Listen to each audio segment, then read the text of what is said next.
நமக்கு எதுக்கு Jadeja? Match winner வேணும்னா நம்ம டீமுக்கு மேட்ச் வின்னர் வந்து நம்ம டீம்ல இல்ல. அதனால நீங்க ஜடேஜா எடுத்திருக்கீங்க. ஆமா. மேட்ச் வின்னர்ஸ்னா என்ன? மேட்ச் வின்னர்ஸ்னா என்னன்னா ஒரு டோனி, ஒரு இவரு ஹர்திக் பாண்டியா, ஒரு ரிங்கு சிங், ஒரு ரசல், இந்த மாதிரி இருந்தா மேட்ச் வின்னர்ஸ். நம்ம டீம்ல மேட்ச் வின்னர்ஸ் இல்ல. அதத்தான் ஜடேஜா போட்டு அப்படி. அதனால மேட்ச் வின்னர்ஸ் இல்ல. ஜாஸ் பட்லர் தெரியுமா? அவர் ஓப்பனிங் பேட்ஸ்மேன். மேட்ச் வின்னர் பண்ணுவார்ல, பவர் ஹிட்டர் தானே. கரெக்டா. அடுத்து யாரு? நம்ம இவரு யாரு? சஞ்சு சாம்சன் தெரியுமா? ஆமா, இப்ப கொடுத்துட்டீங்க. அவர் மேட்ச் வின்னர் இல்ல. அவர் கொடுத்தாண்டா ஜடேஜா வாங்கியிருக்கோம். சரி விடுங்க, அவரை கூட விடுங்க. ட்ரெண்ட் போல்ட் தெரியுமா? அவர் மேட்ச் வின்னர் பண்ண மாட்டார். அவர் மேட்ச் வின்னர் பண்ண மாட்டாரு. ஃபுட்பால் ஸ்கோர் இருக்குல்ல, அத கிரிக்கெட்டுக்குள்ள கொண்டு வந்ததே அவர்தான். அவர் உங்களுக்கு மேட்ச் வின்னர் இல்ல. வின்னர் தான். மகேஷ் தீக்ஷனா, வனிதா அசரங்காவை எடுத்தீங்க. ஆமா. எதுக்கு எடுத்தீங்க? அஸ்வின் போனாரு, அதனால எடுத்தோம். சகாலைய விட்டீங்க. சகாலை விட இவங்க ரெண்டே நல்ல போலர்.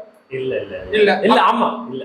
என்ன சொல்றீங்க? ஒண்ணு ஆமான்னு சொல்லுங்க, இல்ல இல்லன்னு சொல்லுங்க. நடுவுல சிக்கிக்கிட்டேப்பா. தெரியுதுல, இவங்களெல்லாம் விட்டுட்டு நீங்க மேட்ச் வின்னர் பிளேயர்ஸ் எடுக்க போறீங்க. என்னத்தை கிழிக்க போறீங்க? ரியான் பராக் இருக்காப்பா. ரியான் பராக் மேட்ச் வின்னர். சரி ரைட், இந்த கப்பு உங்களுக்கு கிடைக்காது. என்னைய வேற கேப்டன் ஆக்கி போங்க.